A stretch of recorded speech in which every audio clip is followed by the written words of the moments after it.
When you walk across a massive suspension bridge, you rarely think about the thousands of tons of concrete poured deep underwater into the bedrock. You just trust that the bridge is going to hold you up. Right, yeah, because the infrastructure is entirely invisible. Exactly. You're just focused on getting across, but that hidden foundation is doing all the heavy lifting to keep you suspended in the air. And for the last 80 years or so, the global economy has basically been operating on a massive, invisible suspension bridge. Yeah, it really has. But what happens when the architects of that bridge start pulling up the foundational pillars one by one? Today, we are doing a deep dive into a fascinating, highly detailed paper from April 2026. It's titled The Global Review, written by Dr. Fareed Novin. It's a great paper. We are unraveling a massive global shift that took place between early 2025 and early 2026. It's a genuinely remarkable piece of analysis. I mean, Dr. Novin is looking at an unprecedented period of structural change here. Yeah, and the central question we're exploring today is this.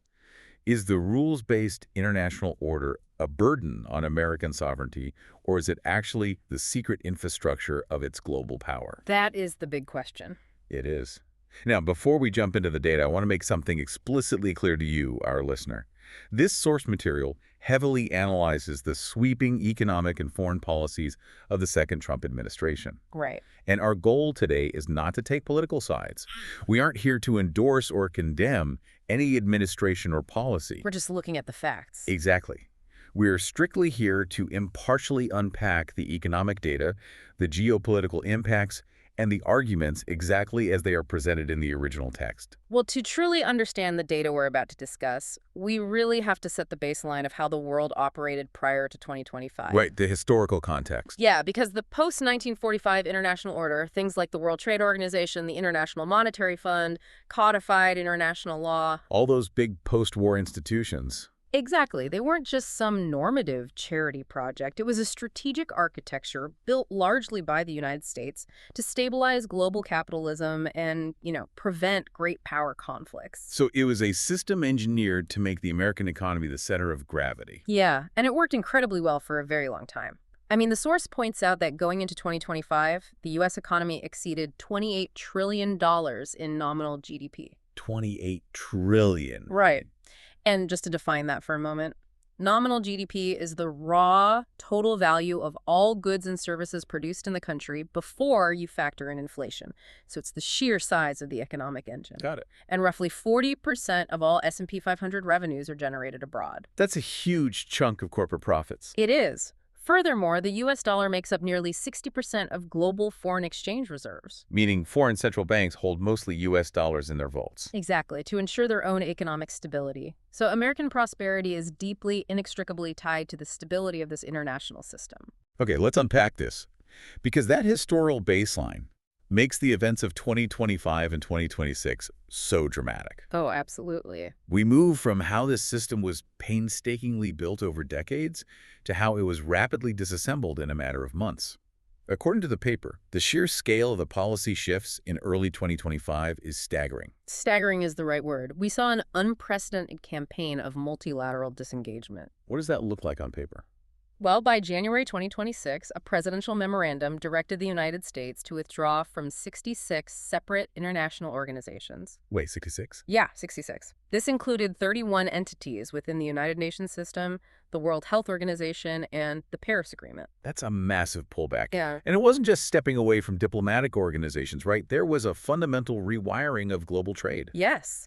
The administration imposed an average effective tariff rate of 7.7% in 2025. 7.7%. And the paper notes that is the highest tariff rate since 1947. Which is a complete departure from the post-war consensus on trade liberalization. And the immediate reaction was exactly what you'd expect in a highly interconnected global economy. It instantly generated retaliatory responses from major trading partners. So a trade war. Right. The market volatility was so intense that the paper actually compares the disruption to the 2008 financial crisis. Wait, let's pause on the math for a second because I want to understand the actual outcome here. The typical argument for massive tariffs is to protect domestic manufacturing and, reduce the trade deficit. That's usually the goal, yeah. It sounds like putting a massive toll booth on every road into your town to stop traffic. But what actually happened to the local economy? If they imposed the highest tariff since 1947 and triggered a global trade war to do it, did it actually work? What happened to the multi-hundred-billion-dollar U.S. trade deficit? Well, the paper's findings are striking. Despite these massive tariffs, the U.S. trade deficit only fell by a meager $2.1 billion in 2025. $2 billion. Out of a deficit usually measured in the high hundreds of billions. Just $2 billion. Where did the math go wrong? It failed to account for how modern economies actually balance out. That tiny reduction wasn't even a structural correction in the trade of physical goods. Oh, really? No, it was driven by an increase in the services surplus. So things like software, consulting, and finance. So the tariffs didn't magically bring physical manufacturing home in the way they were intended to. Not at all. And you also have to factor in the massive legal chaos this generated. Right, the Supreme Court ruling in February 2026. Yes, exactly.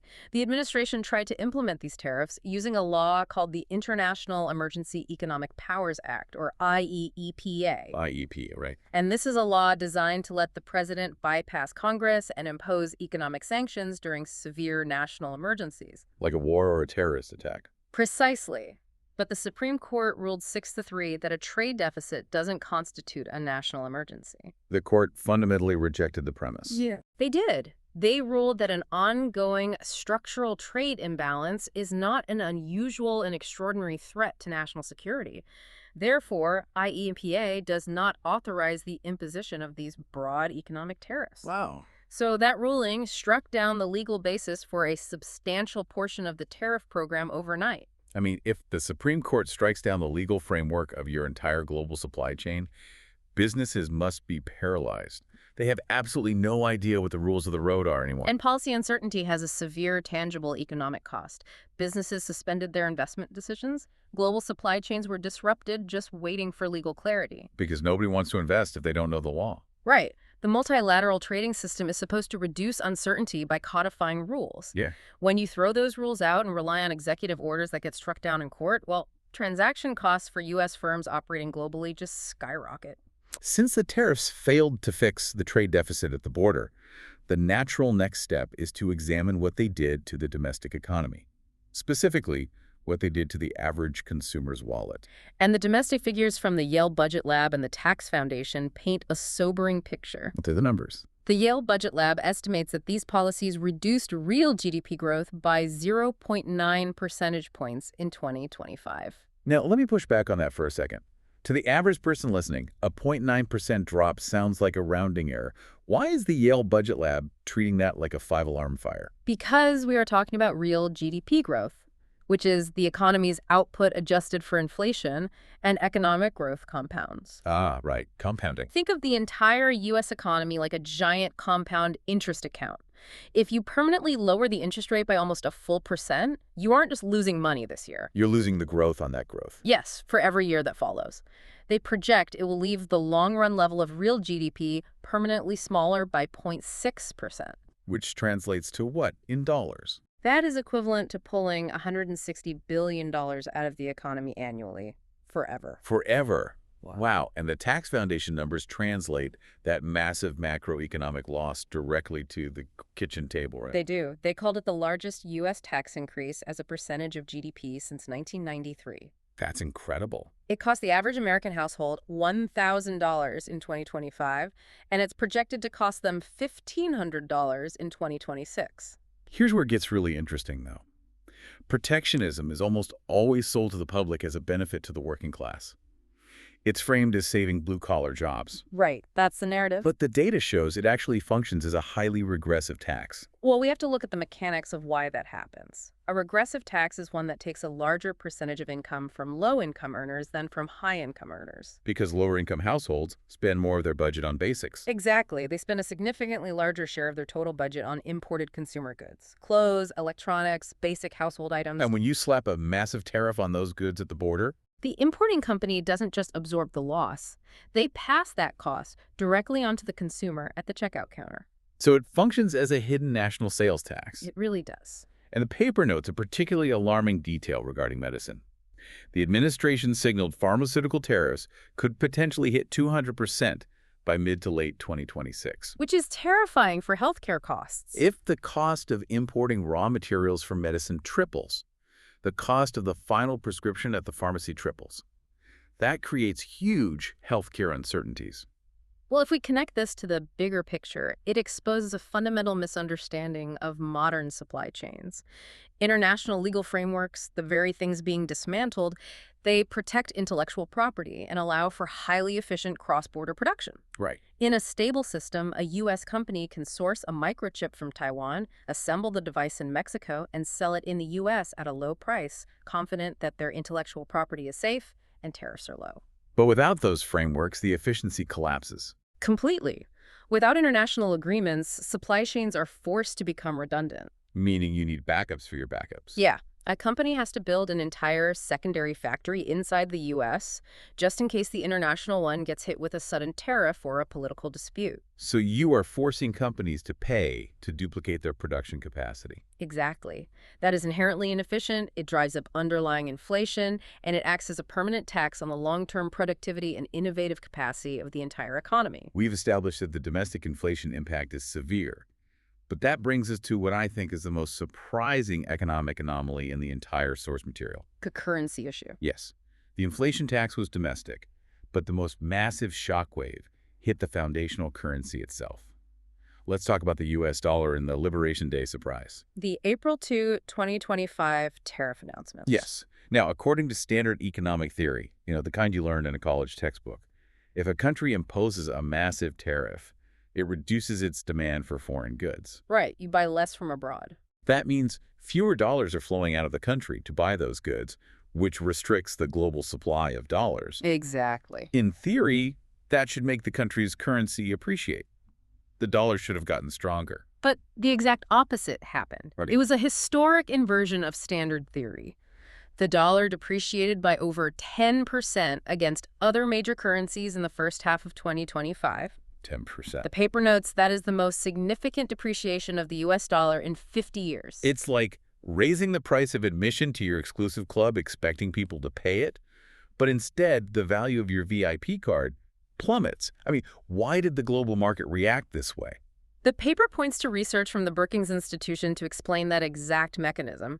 When a country imposes tariffs and trading partners immediately impose retaliatory tariffs, well, it triggers a trade war. Yeah. And that trade war rapidly eroded what economists call the dollar's safe haven premium. The premium being the trust factor. Precisely. The global role of the dollar isn't just a reflection of the size of the U.S. economy. It rests on an intangible premium. Trust in the U.S. legal system, predictability of policy, and the stability of the international financial institutions the U.S. historically championed. So when the U.S. aggressively withdrew from international agreements and started trade wars with its closest allies, that trust evaporated. The world suddenly viewed U.S. assets as less of a safe haven. And Morgan Stanley projects another 10% drop in the dollar's value by 2026 or 2027 if these policies persist. And here is where the domino effect gets incredibly serious. Yeah. Because this depreciation didn't just make buying imported goods more expensive for Americans. No, it did. It directly impacted U.S. interest rates. The Brookings model estimates that this loss of trust raised U.S. interest rates by 0.5 percentage point across the board. 0.5%. Again, to the layperson, 0.5% sounds like a minor inconvenience. But it is a systemic crisis when you look at the federal deficit. To understand why, we have to define the debt-to-GDP ratio. This is a metric that compares what a country owes to what it produces in a year.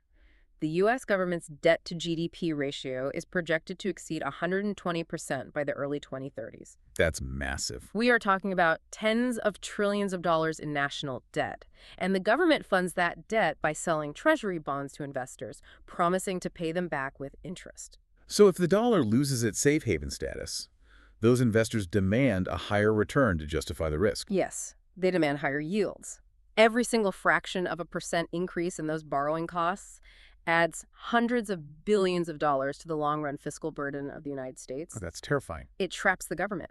When a massive portion of tax revenue has to be diverted just to pay the interest on the national debt, the government loses its flexibility to fund infrastructure, respond to domestic crises, or project power abroad. Which creates a fascinating, fatal domino effect. Yeah. Because the U.S. is trapped paying massive interest on its debt and stepping back from 66 global organizations, it creates a massive geopolitical vacuum. And where there is a vacuum, rival powers are eager to step in. All right, so let's move from economics to global security. The paper dedicates significant attention to how the BRICS bloc is capitalizing on this exact moment. BRICS being Brazil, Russia, India, China, and South Africa. Originally, yes, but the data shows rapid, opportunistic expansion. By early 2026, they have added Egypt, Iran, the UAE, Ethiopia, and Indonesia. That's a lot of new members. It is. This expanded bloc now represents about 45% of the entire global population. And they are actively engineering alternative financial architecture to bypass the U.S. dollar entirely, aren't they? They are building the infrastructure for a parallel economy. To understand this, look at how global banking works. Traditionally, international banks communicate and clear transactions using a U.S.-dominated messaging system called SWIFT. It's like the secure postal service of global money. Good analogy. But in 2025, China's alternative system, the Cross-Border Interbank Payment System, or CIPS, Okay, that's right. CIPS processed the equivalent of $245 trillion in yuan-denominated transactions. They built their own courier service. The source also mentions the launch of the BRICS unit. Yes, the BRICS unit is a pilot for a new settlement instrument designed to circumvent the dollar entirely. How does that work? 40% of its value is backed by physical gold, and 60% is backed by a basket of the member countries' currencies. It is a direct challenge to the dollar's monopoly on international trade settlement. While BRICS is building this new architecture, the source points out that the U.S. is simultaneously alienating its closest historical allies. The paper details new tariffs imposed on Canada, Mexico, and the European Union. Right. Plus, the U.S. cut $838 million from UN peacekeeping operations in August 2025. Which is incredibly counterproductive to the strategic interests of the United States. If Washington alienates its allies with tariffs, it makes it vastly more difficult to build a coalition to contain China's technological or military ambitions. And those UN cuts. The UN peacekeeping cuts create immediate security gaps. Instability in places like the Horn of Africa or the Middle East breeds proxy conflicts and terrorism. Which eventually affects everyone. Yes. The U.S. historically used the UN to manage those crises collectively, sharing the financial burden with other nations. Without the UN stepping in, the U.S. might eventually have to intervene bilaterally, which costs the American taxpayer exponentially more in both dollars and risk. I had to ask a reality check question here, though. Are we actually looking at the end of the U.S. dollar right now? Because it feels like financial analysts have been predicting the demise of the dollar for decades. Every few years, there's a new panic about how BRICS is going to take over the world. Is BRICS truly a unified existential threat to American primacy? What's fascinating here is that Dr. Novin is very measured about this in the paper. Okay, so it's not the end of the world. The dollar is not dead. The paper explicitly states that the dollar still holds roughly 56 to 58% of global foreign exchange reserves. That's still a majority. And it is crucial to question the unity of BRICS because they are certainly not a monolith. They have deeply conflicting national interests. Far from being unified, the paper points to a perfect example of their internal friction: India. What happened with India? In February 2026, India signed a bilateral deal with the United States, agreeing to halt its purchases of Russian oil in exchange for U.S. tariff reductions. Oh, wow. That proves BRICS lacks strategic cohesion. When an individual member gets a lucrative deal from Washington, they will take it, even if it undermines another BRICS member, like Russia. And there are structural limits to China's currency too, right? Yes, absolutely. China operates under strict capital controls.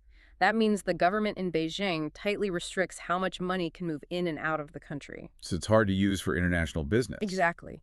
If you are an international business, you don't want your corporate wealth tied up in a currency that the host government won't let you easily convert or move across borders. That lack of convertibility puts a hard ceiling on how much the yuan can realistically replace the U.S. dollar. So the sky isn't falling tomorrow. We aren't waking up next week to a worthless dollar. Not tomorrow. But the crucial takeaway from the paper is the rate of erosion. The speed at which it's happening. Right. The dollar isn't facing imminent overnight displacement. However, the rate at which it is losing its dominance is rapidly accelerating. And the tragedy, according to the data, is that this acceleration is due to self-inflicted wounds. The institutional withdrawal, the tariff-induced appreciation, the alienation of allies. Exactly. If you steadily chip away at the foundation of a suspension bridge, well, the structure eventually compromises. So what does this all mean? We've covered trade illusions, regressive taxes, compounding domestic inflation, currency paradoxes, and the geopolitical vacuum being filled by BRICS. How does Dr. Novin synthesize all of this in the global review? The core thesis of the paper is that international institutions absolutely need modernization. The governing structures built in 1945 do not perfectly fit the complex, digitized, multipolar world of 2026. That makes perfect sense. The U.S. is well within its rights to demand greater burden sharing from its allies and fairer trade practices. But the answer to those imperfections is reform from within the system, not abandonment of the system. Stepping away just hands the steering wheel to someone else. Exactly. When the U.S. retreats from global leadership, it creates a vacuum that rival nations fill. And they fill it on terms that are much less favorable to American interests. Right. A constructively engaged United States could shape the next generation of multilateral governance. Blanket withdrawal just leaves the U.S. on the outside looking in while carrying a massive debt burden. And I want to bring this right back to you, listening to this deep dive. It is so easy to hear academic terms like multilateral disengagement or macroeconomic stability and, just zone out. Oh, for sure. It sounds very dry. It sounds like high-level geopolitics played on a chessboard far away from everyday life. But the reality is, this is about the price you pay at the grocery store. It's about the stability of your retirement investments when the stock market reacts to legal chaos in the Supreme Court. Yeah, it hits home. It's about the global purchasing power of the money sitting in your bank account right now. That infrastructure of American primacy the paper talks about, that directly funds the standard of living you experience every single day. It truly does. And I want to leave you with a final thought to mull over, building on the realities we've discussed today. Let's hear it. We've seen that the United States managed to dismantle a staggering amount of its own structural power and heavily strain its domestic economy in just 18 months of policy shifts. Just a year and a half. So what happens 10 or 20 years down the line when a rival bloc like BRICS actually does successfully mature its own financial architecture? Imagine waking up in a fully bifurcated global economy. A completely split world. Yeah, a world where your money, your technology, and your legal contracts only work in half the world. How would you navigate a reality where the singular rules-based order has been entirely replaced by two completely separate, fiercely competing realities? It is a profound question, and one that really shifts how you look at the hidden architecture of our world. You can't take the bedrock for granted once you know what happens when it begins to crack. Thank you so much for joining us on this deep dive. Keep questioning the forces shaping your world, and we'll catch you next time.